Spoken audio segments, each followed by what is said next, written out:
الانطلاقة. بسم الله الرحمن الرحيم. بداية الكرة تبدأ من ناحية رائد التحدي إلى الجهة اليسرى اللي يبدأ من خلالها 19 اللي هو العيسى كرة الخلف إلى عبد السلام عامر اللي أعطى ارتكاز كبير لدفاعات الرائد باعتبار أنه يلعب في منطقة عنق الزجاجة. أعني بذلك بأن منطقة 18 ياردة هي من أضيق المناطق خناقا على المهاجمين ومن أتعب المناطق اللي ممكن يتعب من خلالها المدافع من مشواره في 90 دقيقة على مستوى المباراة. كرة ورمية جانبية شبابية، كل التوفيق للعالمي هناك في مشواره في البطولة العربية. كرة ونقلة في المنتصف، عندك المايسترو والصانع هنا من خلال كرة الجبرين اللي ينقل كرة، ولكن تجد من خلالها وليد عبد ربه نقلة يحاول يمر فيها من الجانب الأيمن. يا سلام، عملية مرور صالح القميزي اللي يحاول يلعب عرضية، ولكن أخيرا الكرة بتمر لخارج أرضية الملعب. أول ركلة زاوية شبابية، والشباب الذي يريد أن يعانق الوصافة من خلال مشوار هذه المباريات، خصوصا بأن هناك مباراة مقبلة للشباب من أمام الهلال في الجولة القادمة، وهي من أصعب المباريات اللي ممكن تكون على مستوى وصافة الدوري. كاماتشو مارسيلو المتخصص والزلزال ينتظر في المباراة، وذكر لي قبل المباراة قال بأنني سأسجل، ولكن الخوجلي ينقذ كرة بقبضة اليد وتطير إلى الناحية اليمنى. نقلة أمامية إلى المشاكس عصام الراقي، هذه نقلة ريداوية، ولكن أخيرا حسين شيعان. أوه أوه أوه أوه الله، هزازي كاد أن يهز مرمى الشباب في كرة أخطأ فيها الخروج حسين شيعان، ولكن اللحظة الأخيرة هذه نقلة شبابية. مباراة حتى لو من دون جمهور مولعة نار، كرة ملعوبة. الله على بداية، هذا اللي نريده في 90 دقيقة متعة كروية تحضر منذ الدقائق الأولى في مباراة الشباب والرائد. وعلى مستوى المباريات إذا أردنا نتحدث بأن الفريقين تواجهوا في 15 مواجهة، ولكن من خلال مشوار المواجهات في 15 اللقاء اللي جمعت بين الفريقين سلامات الخوجلي حارس المرمى اللي مر على نادي النصر، ومن ثم انتقاله كان لنادي الرائد في هذه الفترة أو في الموسم الماضي. على مستوى لقاءات الفريقين في الدوري كان بينهم 13 مواجهة، مواجهتين بكأس ولي العهد كلها للرائد بعقدة 3-2. لن ينسى الشبابيين بأن الرائد وقف في آخر مواجهاتهم كان هو العملاق وتعملق في تلك المباراة اللي من خلالها خلص المشوار ووصل لمباراة ولقاء النصر الماضي اللي من خلالها خرج وبلغ النصر والهلال على مستوى نهائي كأس سمو ولي العهد القادم. أتحدث لك عن 15 مواجهة جمعت ما بين الفريقين على مستوى المسابقات، انتهت بفوز الشباب 9 مواجهات، وانتهت بفوز الرائد 4 مواجهات والتعادل بينهم مرتين. 9 مواجهات كانت بالدوري اللي فاز فيها الليث الشبابي، 2 مواجهتين بالدوري فاز فيها الرائد فقط من ضمن 15 مباراة ومن ضمن 13 مواجهة اللي كانت في الدوري. على صعيد المواجهات كرة ملعوبة شبابية للجهة اليسرى، ملعوبة مارسيلو يلعب كرة ولكن لخارج أرضية الملعب إلى ركلة زاوية من مصلحة الشباب. ركلة زاوية، الشباب أخطر، الشباب يريد الاقتراب من مرمى الخوجلي، ولكن حتى الآن دفاع الرائد يتمكن من إبعاد كل كرات الشباب اللي يمر من خلالها عبد السلام عامر والشمراني ببراعة في استرسال في أول 3 دقائق من مجريات المباراة. مارسيلو كاماتشو البرازيلي يلعب كرة عالية إلى يد الخوجلي، خوجلي يلعب كرة عالية لمنتصف أرضية الملعب، تعود شبابية، الضغط من المنتصف، وخصوصا بأن الاستراتيجية اللي يعتمد عليها اللي هو فالتوك كيستوف أعتقد بأنه يلعب بطريقة 3-5-2 على مستوى المباراة وعلى أرضية الملعب، هذا اللي موضح من خلال المستطيل الأخضر. ولكن أتحدث بأنه يريد أن يجابه وسط الشباب اللي عنده أسماء مميزة مع اختلاف الفوارق الفنية، باعتبار أن الشباب عنده مميزات في كاماتشو، فرناندو مينيغازو، وهناك عمر الغامدي واحمد عطيف، وخصوصا تحركات المشاكس سعيد الدوسري. كرة منقولة لكن في صافرة قبل ذلك من محمد الهويش بخطأ لمصلحة الراقي، والراقي من اللاعبين اللي عندهم لمسات راقية. ولمسات تحدث فوارق سريعة للرائد، والكل شاهد ذلك خصوصا في مباراة الديربي اللي جمعت ما بين الرائد والتعاون هناك في بريدة. كرة لخارج أرضية الملعب، رمية جانبية.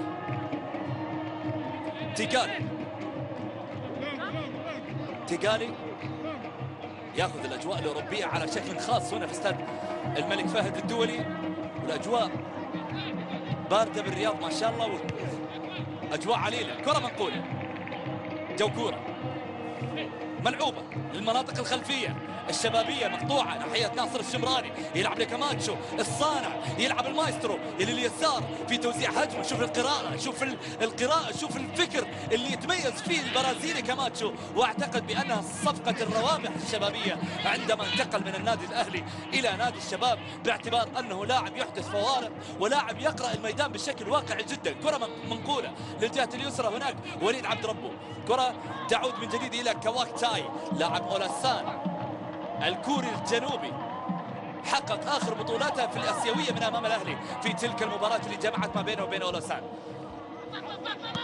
كرة منقولة، غدا الكل يلتفت بأنظاره وكل الكاميرات وكل الصور تلتقط هناك في الشرايع في مباراة الديربي. كرة منقولة أمامية للشمراني بالراس، ملعوبة داخل منطقة سعيد الدوسري، كرة لخارج أرضية الملعب. هذه ما فيها أي قراءة نهائية ولا فيها أي تفكير، مباشرة سعيد الدوسري لو وجه تصويبته وتسديدته كانت على مرمى الخوجلي كان ممكن يعمل فيها عمايل. شوف الشمراني يخرج من التسلل، ولكن في الأخير يثبت كرة أخيرا لخارج أرضية الملعب. هذه استلم منها محمد الخوجلي من أمامه بعد خروجها إلى خارج أرضية الملعب. منقولة، مارسيلو يوزع كرة لليمين، محاولة من جديد تأخذ مسارها الشبابية، انطلاقه لسعيد بالخطا يلعبها عصام الراقي اللي يجتذب الكره في منتصف ارضيه الملعب مع توزيع على اليمين، توزيعه ريداويه، محاوله تحرك في مواجهه الشيوخ اليوم، مواجهة شيوخ، باعتبار أن شيخ الأندية السعودية هنا، والشيخ أندية القصيم هنا، وبالتالي مواجهة الشيوخ مين راح يرتدي بشته هالليلة ويطلع من هالمباراة هو حامل 3 نقاط.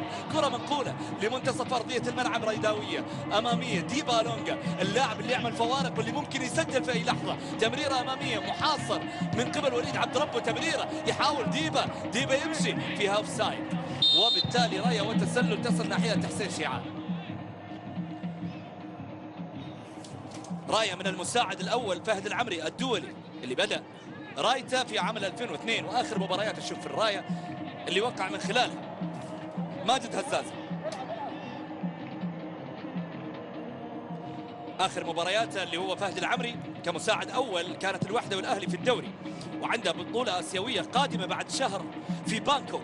كرة منقولة شبابية، محاولة كماتش يحاول يحصلها، ولكن أخيرا لخارج أرضية الملعب. دفعة قوية كانت، وأخيرا لخارج أرضية الملعب. كماتشو على ما يبدو لي يصاب في مرفقة، سلامات لكماتشو، ولكن ركلة مرمى لمصلحة الرايد ملعوبة أمامية، وليد عبد ربه يحاول يخلصها، أو من ناحية صالح القميزي إلى خارج أرضية الملعب. العيسى يلعب في المنتصف، تدور كرة، عبد السلام عامر، لاحظ تحركات الجبرين، عنده مهام خاصة يقوم فيها في أرضية الميدان على حسب قراءة المخدوني فالتو. كرة ملعوبة، ديبا لونجا، الرايد دائما ما يقف من أمام الشباب في عنق الزجاجة، ودائما ما يحدث فوارق. كرة ملعوبة إلى ناصر الشمراني، حالة تسلل على ناصر. اليوم أيضا هناك عيون تلتفت نحو الشامبيونز ليج الأوروبي في لقاء البرنابيو لمدريد وللمان يونايتد. كرة منقولة إلى ناحية العيسى، حسين شيعان من حراس المرمى المتألقين واللي قدموا مواسم عديدة مع الشباب، وبدايته كان من براعم نادي الشباب. حسين شيعان أحمد عطيف وأبناء عطيف اللي بدأوا آخر سلسلة أبناء عطيف اللي وصل حديثه الآن للشارع الرياضي اللي هو عبد الله عطيف اللي ينتقل لنادي الهلال في صفقة ال10 ملايين. كرة ونقلة لليسار، محاولة رياضية ولكن أخيرا مقطوعة، بتعود من ناحية صالح القميزي، يقود هجمة شبابية، تمريرة مارسيلو كاماتشو المشاكس، ينقض عليه عصام الرابع، ينقض عليه عصام. شوف كاماتشو إذا ما تحركت كل كرات الشباب. البرازيلي مشكلة أمام المحاور، مشكلة ما شاء الله، والعين بارد. كاماتشو على التنفيذ، يلعب كرة عالية بالراس، كرة بتمر، الله يا خوجلي، حلوة راسية كانت من وليد عبد ربه اللي حاول فيها، ولكن في النهاية محمد الخوجلي اللي تمركز بشكل سليم وأبعد كورته، وبالتالي يعيد الرايد في مكانه السليم إلى كرة لرمية جانبية من مصلحة الرايد. شوف اللقطة اللي ارتقى من خلالها وليد عبد ربه في رأسية كانت قوية، ولكن محمد الخوجلي برافو على ارتكازه وعلى مكانه السليم، وبالتالي الكرة مرت بقرار حكيم من اتخاذها للتمركز اللي كان فيها محمد الخوجلي.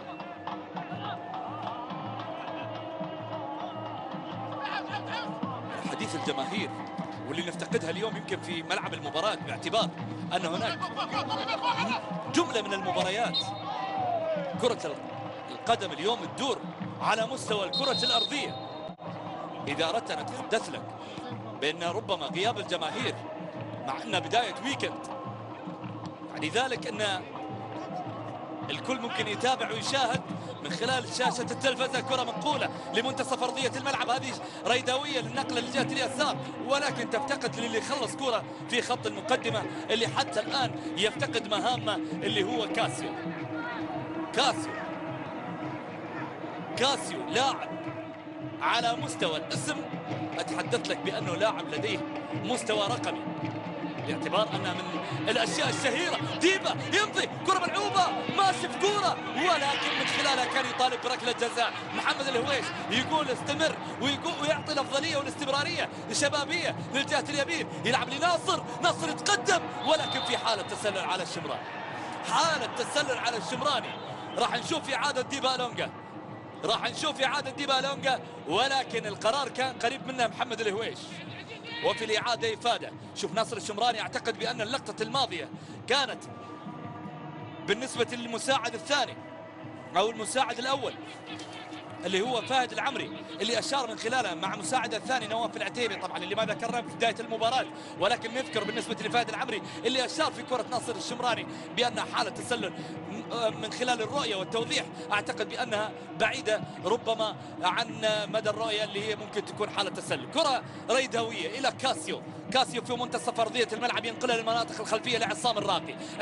أحمد عطيف ينقل كرة لعمر الغامدي، محاولة سجال وحديث يدور في أرضية الملعب، وحتى الآن الأقاويل كلها كانت على الإعلام، ولكن على مستوى وصعيد المستطيل الأخضر حتى الآن لم يبلغ الشباب والرايد مبتغاهم نحو الشباك أحد الحراس. كرة منقولة أمامية، القميزي يقوم بمهامه، يحاول في كرة يمضي من خلالها سعيد، يحاول داخل منطقة العمليات الشبابية، إبعاد ريداوي إلى كاسيو، يضبط ساعته في منتصف أرضية الملعب إلى الهزازي، نقلة على اليمين، ولكن الرايد حتى الآن تمشي بطباطة كل كراتها في منتصف أرضية الملعب. منقولة لليمنى،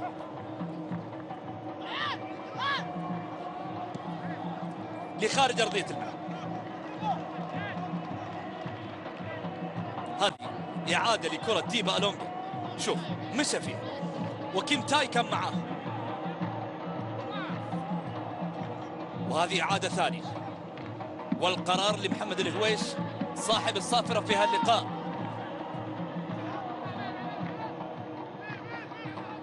واعتقد بأنها محالة لطاولة برنامج صافرة على رأسه عبد الرحمن الزيد. كرة منقولة لليمنى، كيم تاي أطول لاعب في ملعب المباراة، متر و91. كرة منقولة بينه وبين حسين شيعان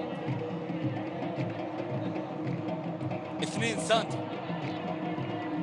باعتبار أن حسين شيعان متر و89. كرة منقولة، هذه نقلة أمامية. شوف على نقلات، شوف على نقلات، شوف القراءات، شوف اللوغاريتمات، شوف التمريرات فيها كاماتشو. كل ضغطة انتر في منتصف ملعب الشباب اضغط معاها اسم كاماتشو، والكرة منقولة في منتصف أرضية الملعب. كاماتشو البرازيلي من بلاد الساليساو، وببراعة أبناء الجوهرة السوداء بيليه.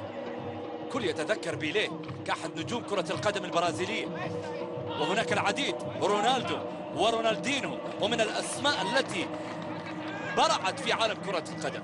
هناك صناعة خاصة في البرازيل هناك، وخصوصا على ساحة أمريكا اللاتينية.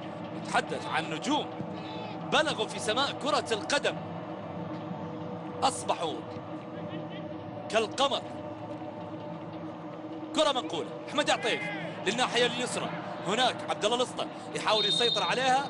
صافرة الهويش تحضر الآن بخطأ لمصلحة ماجد هزاز. هذه اللقطة اللي من خلالها أصاب فيها الاسطى لماجد هزازي، ومن ثم صافرة وخطأ. مشاهدينا الكرام، 16 دقيقة تمر من شوط المباراة الأول، والنتيجة 0 لكلا الجانبين. آخر المواجهات الشبابية الريداوية تحدث لك بأنها 3-2 على مستوى كأس ولي العهد، كانت في 18 ديسمبر الماضي، ولمصلحة الرايد تقابل على مستوى كأس ولي العهد مرتين، وكلتا المرتين كانت من مصلحة الرايد، وبنفس النتيجة. لك أن تتخيل عزيزي المشاهد 3-2 في المباراة اللي كانت في كأس ولي العهد في 2 فبراير في عام 2011، 3-2 من مصلحة الرايد. كرة منقولة لليسار الآن، بناية هجمة إلى الناحية اليسار، يلعب عالية الراسية، تنتظر ناصر الشمراني، ولكن عصام الراقي ينقل في كرة، ولا زال يحاول الهندسة والرسم الميداني ومحاولة وضع استراتيجية لنقلة ريداوية على الناحية اليمنى. يلعب أمامية ديبالونجا، ولكن بكل جدارة وائتمان وليد عبد ربه اللي يعلن بأنه حزام الأمان للدفاعات الشبابية، واللي يلعب كرة للناحية اليسرى ناحية عبد الله الاسطى. ملعوبة فرناندو مينيغازو، هذا من اللاعبين السبيشال في أرضية الملعب، لاعب خاص عنده مهام خاصة يقوم بها من قبل ميشيل برودوم البلجيكي، ويعطي أوامره في أرضية الملعب عن طريق فرناندو مينيغازو البرازيلي. نقلة موجودة للمنتصف، أحمد عطيف،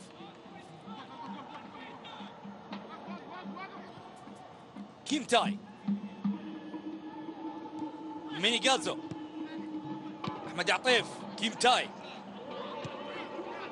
تدربوا على هذه التمريرات في الميران الأخير اللي اعتمد ميشيل برودوم، والذي قال في أحد تصريحاته من خلال المؤتمر الصحفي، قال على الورق سنفوز، ولكن في أرضية الميدان اللاعبين يحكمون بذلك.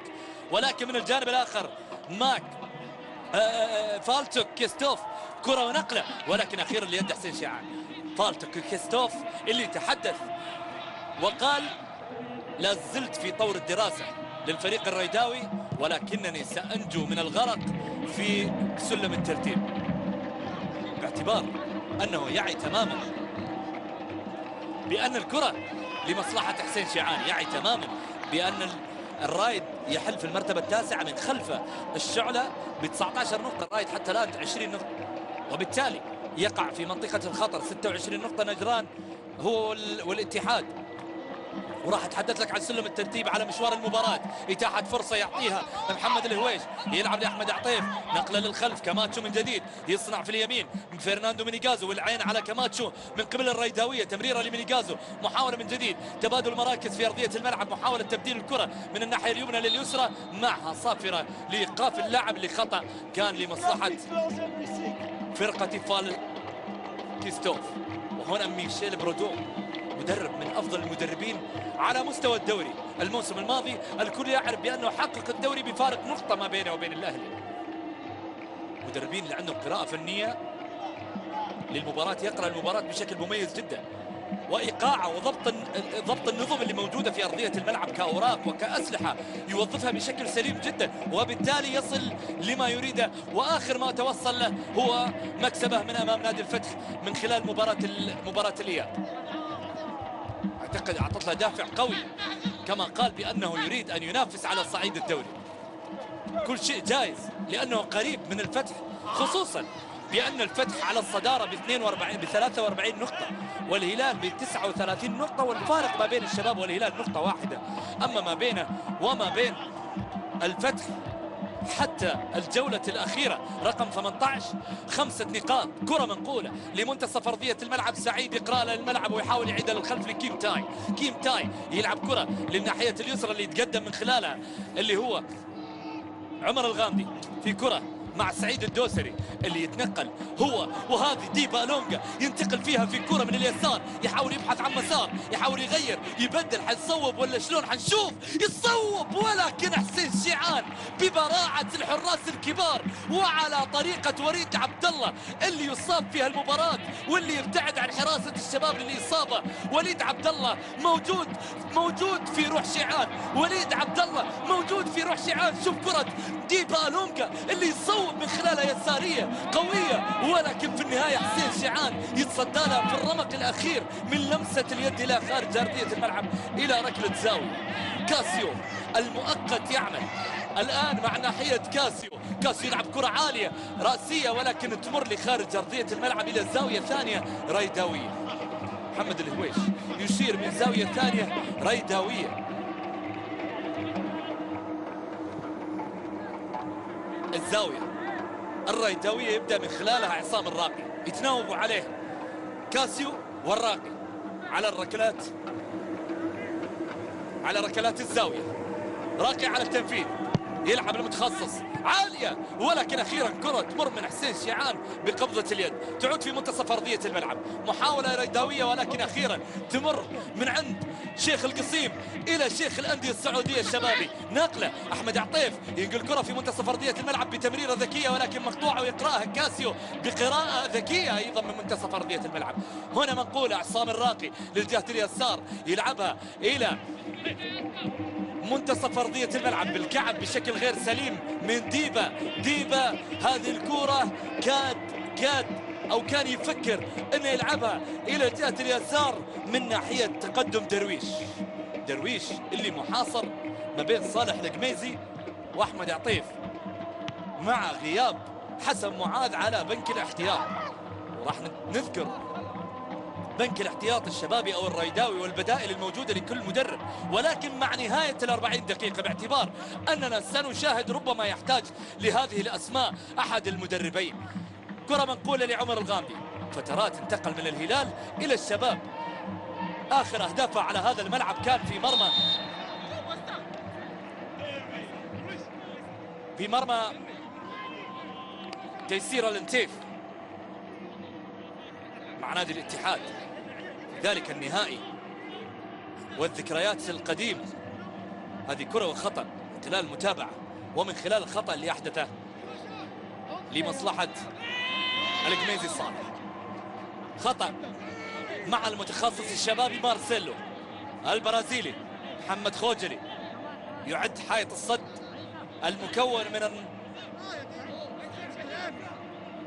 كاسيو والجبريل. كاماتشو على التنفيذ، يلعب كرة عالية أمامية ولكن أخيرا الكرة بتمر إلى ركلة زاوية شبابية. ركلة زاوية شبابية. كل التمركز الريداوي في منطقة 18 يارد ما عدا تقدم وحيد في خط المقدمة لعبد السلام الشريف. كرة منقولة شبابية بالراس، كرة تمر من فرناندو مينيغازو ولكن أخيرا مرت إلى يد محمد خوجلي. هذه كرة خطرة جدا، لو جينا نشوفها بالإعادة راح نعرف وشلون خطورتها. مرت على فرناندو مينيغازو ولكن مع غياب أيضا هناك في معقل 18 ياردة هناك الريداوي مرت مرور كرام على مرمى الخوجلي. كرة منقولة، كاسيو يلم على صدره، يحاول في كرة يقرأ يبرر كرة في حالة اوفسايد على ديبالونغ قبل الخطأ اللي كان يطالب فيه ديبالونغ. هداف عنده 9 أهداف على مستوى الدوري ديبالونغا. من الصفقات الروابح اللي انتقل من نادي نجران. كرة منقولة لليسار أحمد عطيف. عطيف اخوان تفرقوا على مستوى الأندية السعودية. القميزي يقود هجمة شبابية ملعوبة عرضية، ولكن أخيرا أولى الأخبار العاجلة من استاد الملك فهد الدولي من العاصمة الرياض. بينالتي يقع من خلالها الرايد في ورطة الشباب. الرايد في ورطة الشباب مع الزلزال يتقدم لكورة راح نشوفها في الإعادة في ركلة جزائية شبابية مع أولى اللحظات 25 دقيقة. هنا من بدايتها أحمد عطيف يشير للاستمرارية وركلة الجزاء والخوجلي يعترض، ولكن هناك لاحظ لمسة اليد وشلون كانت على الراقي ولا على الراقي، وناصر الشمراني هو اللي يريد أن يزلزل مرمى الخوجلي، ولكن الخوجلي هل يتصدى للركلة رقم 54 على مستوى دورينا؟ راح نشوف الخوجلي في مرماه وناصر الشمراني على تنفيذ الكرة الشبابية من الركلة الجزائية. ناصر الهداف الشبابي الذي يحدث الفوارق دائما، هل سيحدث فارق في هذه الكرة؟ كرة ناصر يتقدم.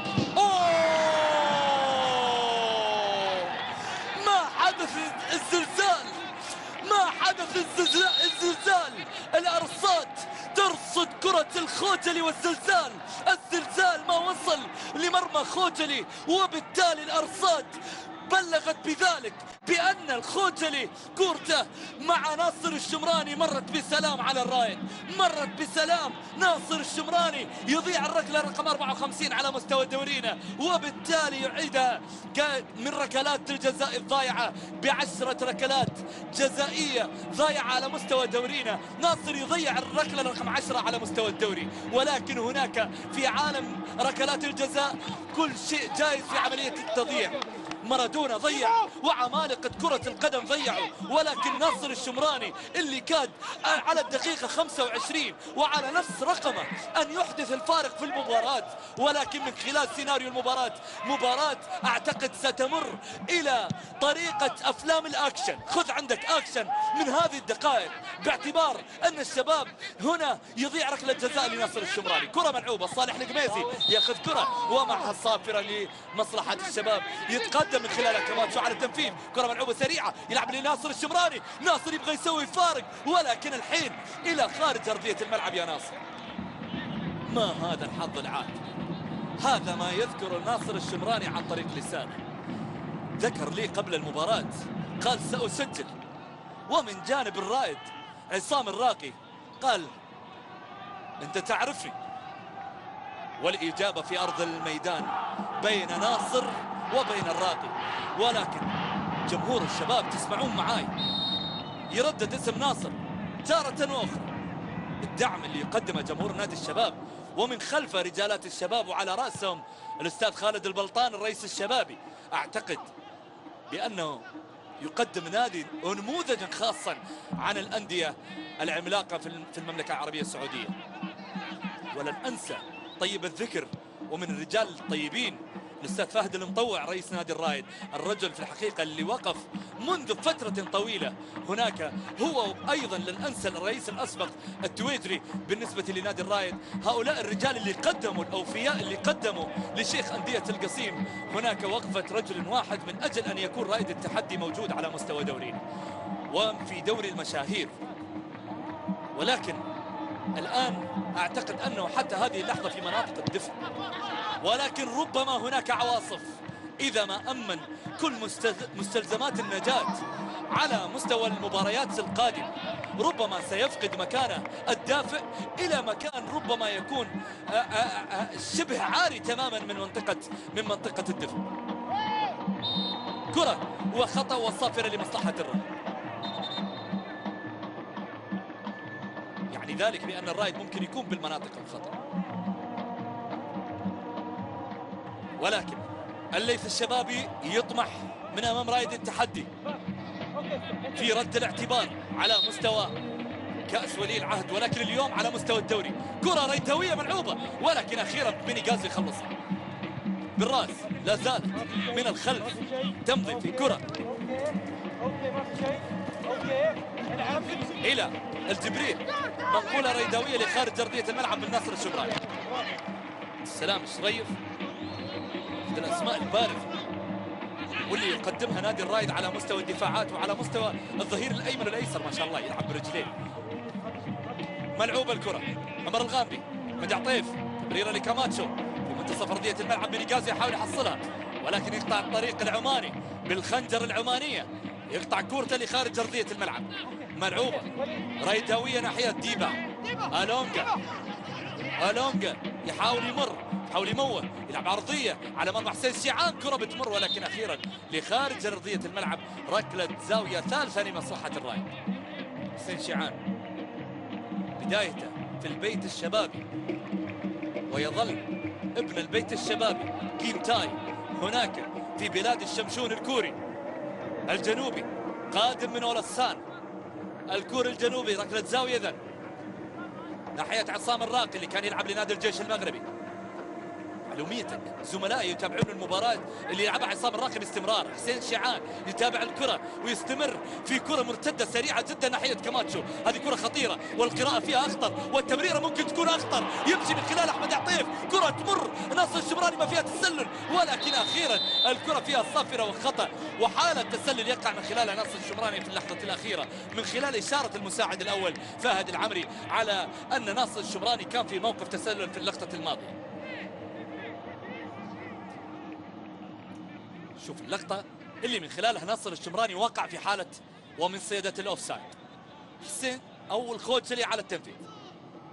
حارس مرمى النصر إلى عام 2006.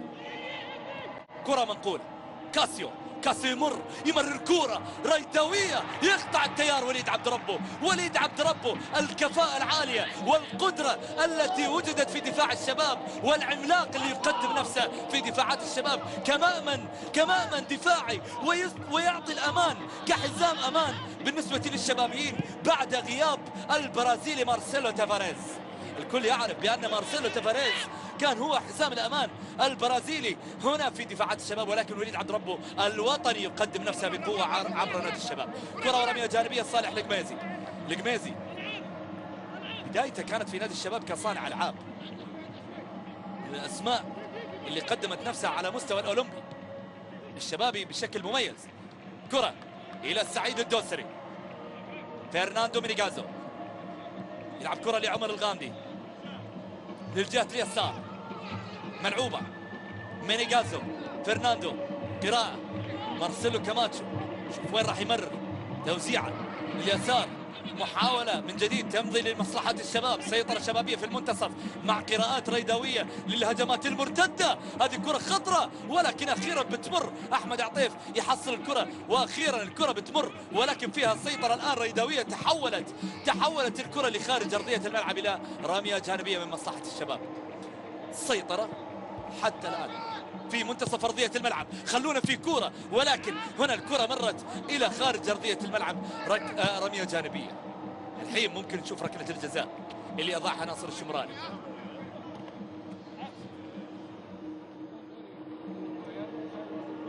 رمية جانبية شبابية،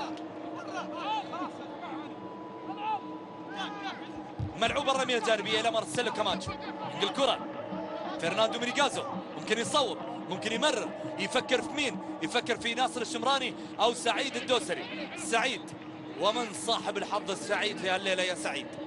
كرة منقولة لفرناندو مينيغازو، يعود كاماتشو ناحية المحور الارتكازي الشبابي. أول تمريرة خطأ مع كاماتشو للخلف، خوجلي يلعب كرة عالية، تعود رأسية من وليد عبد ربه إلى كاماتشو. مارسيلو، كيم تاي إلى عمر الغامدي. نصر، ومن الأخبار التي تؤلم النفس بأن يتأخر بهدفين مقابل هدف حتى الآن سجل في الشوط الأول الذي يقترب من النهاية. هنا ديبا يمشي في كورة، يا سلام، يحاول يمر، يصوب ولكن في كيم تاي وليد عبد ربه. كيم تاي وليد عبد ربه بسيطرة وإحكام على الدفاع الشبابية حتى الآن. حسين شيعان في أمان، حسين شيعان في أمان مع فرقة خالد البلطان. كرة منقولة إلى المنتصف، ديبا لونجا، ديبا يلعب كرة لماجد هزازي، الشريف من اليمين يحاول يلعب عرضية إلى هزازي، ممكن تنقطع من ناحية عطيف وتكون خطرة، ولكن الكرة مرت إلى خارج أرضية الملعب إلى رمية جانبية، إلى رمية جانبية من مصلحة الرايد. رايد ممكن في ناس تشاهد المباراة مع تيغالي.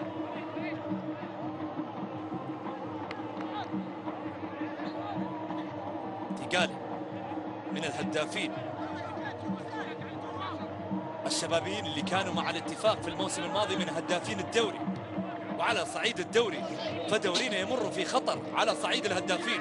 نفتقد للهداف السعودي حتى هذه اللحظة، باعتبار أن هناك ويسلي لوبيز وأيضا العديد من الأسماء الأجنبية في الملاعب السعودية اللي تقدم نفسها بشكل مميز، وأيضا اللي من خلال الدوري هالموسم كذلك تنافس على صعيد الهدافين. كرة إلى كاماتشو، مارسيلو يفكر، يدور في أرضية الميدان، يبحث عن لغز لحله في أرضية الميدان اللي يؤدي لشباك محمد الخوجلي. هناك كرة كانت لناصر الشمراني وكذلك أمام الخوجلي وجها لوجه في ركلة جزائية كان احتسبها الهويش على لقطة عصام الراقي اللي من خلالها كان فيها لمسة يد، وبالتالي مرت الكرة اللي كان من خلالها ناصر الشمراني واللي أضاعها. ممكن فيها تصويبة لو كان الغامدي يعني يفكر في عملية تصويب، ولكن كرة مرت، هذه خطيرة. القميزي لا زال في كرة ولكن مرت إلى خارج أرضية الملعب.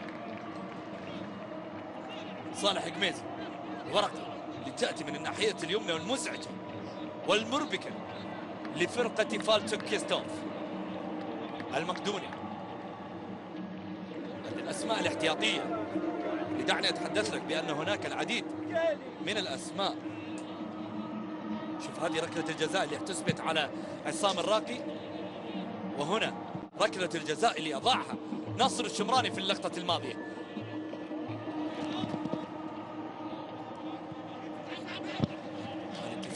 الاتفاق والفيصلي هناك في مدينة في المجمع 1-0 لمصلحة الاتفاق. وبقية المباريات اصفار، عندك 4 مباريات، نجران والوحدة 0-0 والفتح والتعاون 0-0.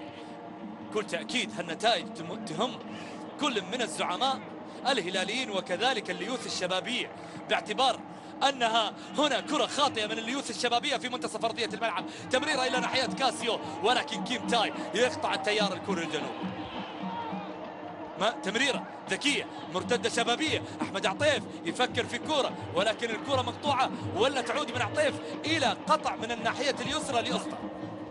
أسطى لكاماتشو، يا سلام على تمريرة، يمشي كاماتشو إلى خارج أرضية الملعب. صراحة قدم إعجابي بلمسات هذا اللاعب، من اللمسات الماهر، من اللمسات عالية عندك كاريزما خاصة في أرضية الملعب. عمر الغامدي، كاماتشو صاحب الكاريزما الخاصة، مقطوعة كورته ما شاء الله والعين باردة يقولون انقطعت. لليمين محاولة من جديد، ديبالونجا يلعب كرة لماجد هزازي في منتصف أرضية الملعب لليمين. الشريف، عبد السلام إلى عبد السلام عامر، الشمراني ريداوي في الدفاعات، هو عبيد الشمراني كل يعرف بأنه كان لاعب سابق في نادي الاتحاد وانتقل لنادي الرايد.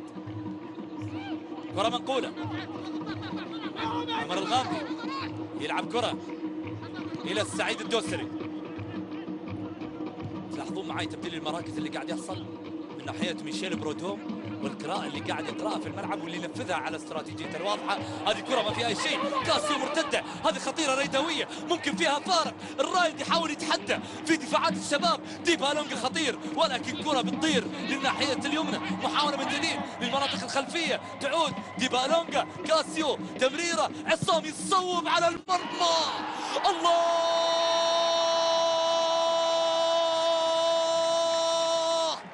لفنون الرايد عزف خاص لهجتها كلها تحدي. الريداوي يجرح ويداوي، وإذا ردت للتحدي تصدي.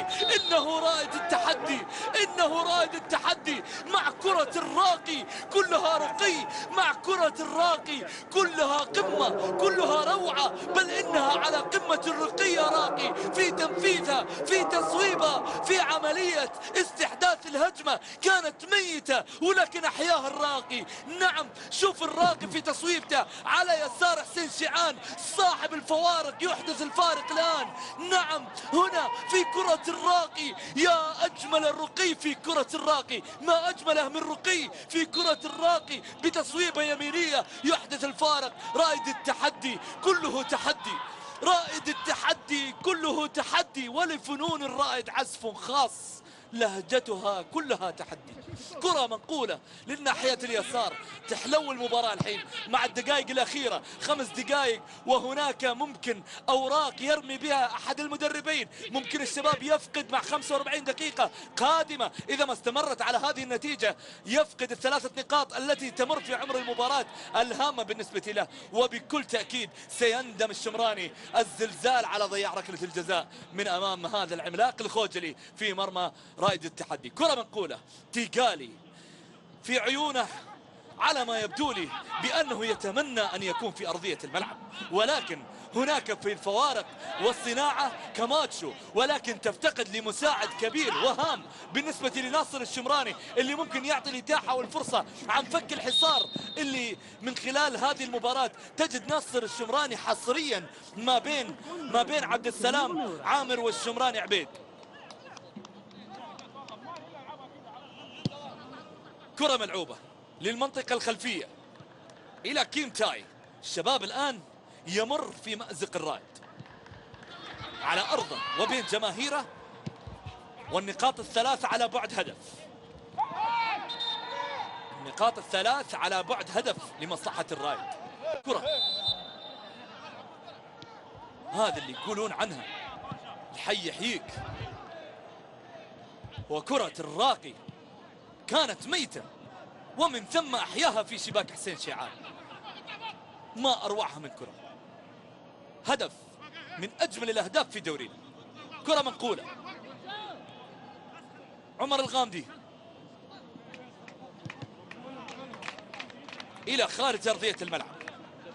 أعتقد بأن فالتوك كيستوف يمضي في 45 دقيقة الآن أو 42 دقيقة مرتاح الذهن باعتبار أنه متقدم، ولكن الشباب تأكد أنه على هذه النتائج لن يصمد. نعم، إنه فريق لا يعرف أن يصمد. كرة مع ناصر، وناصر يريد أن يحرك شباك الخوجل بأي طريقة وبأي وسيلة تؤدي إلى مرماه. يفكر مرارا وتكرارا في ركلة الجزاء الضائعة، ولكن ركلة زاوية إذا مع كاماتشو. مارسيلو البرازيلي الآن ينفذ له كرة، يلعب كرة عالية تمر رأسية، ولكن هناك قبضة الخوجلي قبل ذلك بتمريرة لخارج أرضية الملعب، رامية جانبية من مصلحة الشباب من ناحية عمر الغامدي وكذلك صالح القميزي. فالتوك كيستوف للمنتصف إلى كاسيو، رمية لليسار يحاول من خلالها كرة شبابية يقطعها سعيد الدوسري للمنتصف من الجبرين. شايف الجبرين ومهامه الخاصة اللي تجدها في كل تارة وأخرى في تحركات من اليمين واليسار، وقراءة خاصة ومهام خاصة وأدوار خاصة يقوم بها اللاعب الجبرين. كرة ملعوبة، ناصر الشمراني، ولكن عبيد الشمراني كرته لخارج أرضية الملعب هالمرة. ناصر يتحدى عبيد، ناصر يتحدى عبيد، ومن ينجح من أبناء الشمراني في هالمباراة. زاوية شبابية، هل يعادل الشباب في الدقيقتين الأخيرة من مجريات شوط المباراة الأول أم ينتهي الشوط الأول بهذه النتيجة 1-0 لمصلحة رائد التحدي؟ كرة ملعوبة، عصام الراقي، مرتدات الراقي خطيرة والرائد خطيرة، وبالتالي ممكن تكون خطرة على مرمى الشباب.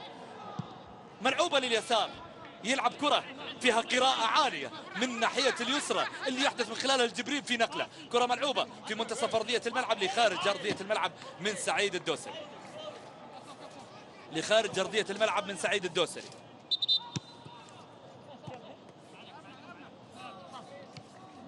رمية جانبية.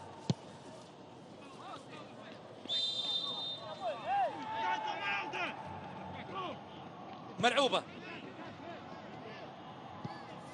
كرة في الدقائق الأخيرة من شوط المباراة الأول.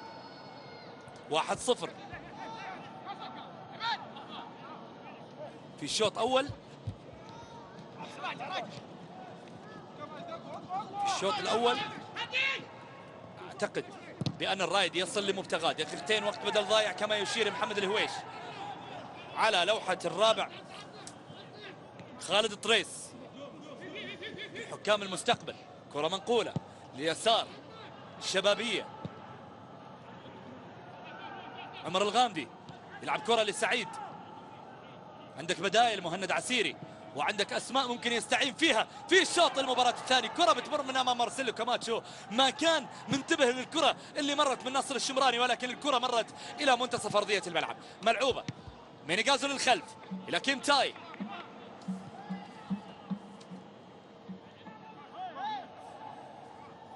منقولة كرة كيم تاي عالية إلى ناحية ناصر الشمراني.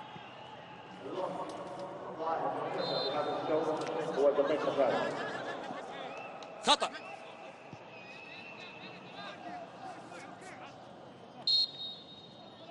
لمصلحة الرايد في منتصف أرضية الملعب. منقولة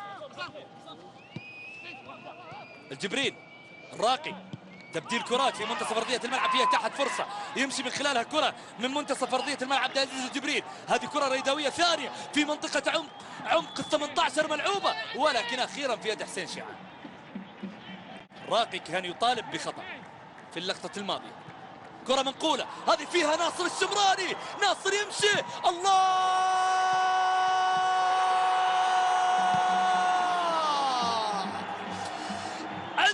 يا كبير السن ويا صغيرة، فالشباب الروح والقوة أتت شبابية الروح. لو تشيب الروس، لو تشيب الروس.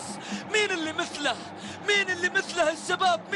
مين اللي مثله؟ خذا كل الزين كله ولا شيء هو خلاه، وربى جمهوره على الدلع وجمهوره تربى على الولع. يسلم يمين من ربى شبابه، يسلم يمين من ربى شبابه. وهذه كرة الزلزال. نعم ذكرت لك إذا رأيت الملعب يهتز فاعلم أنه زلزال. اسمه ناصر الشمراني. يحدث الفارق ويعادل النتيجة 1-1 في اللقطة الأخيرة وفي اللحظة الأخيرة. ناصر ينقذ في كرة، شوف فيها تصويبة ولكن مرت إصرار عزيمة وإرادة، ومن ثم هدف يسجل باسم الزلزال. ناصر هو اللي يسجل وهو اللي يعيد نفسه من جديد في المباراة. 1-1 شوط مباراة مثير. معاه المثير يحكي قصة عن تلك الأساطير في عالم كرة القدم. نعم يظهرون الكبار في اللحظات الأخيرة والكبير الله سبحانه وتعالى، ولكن ناصر الشمراني نعم من كبار الهدافين، وبالتالي يرضي ميشيل برودوم على ركلة الجزاء الضائعة.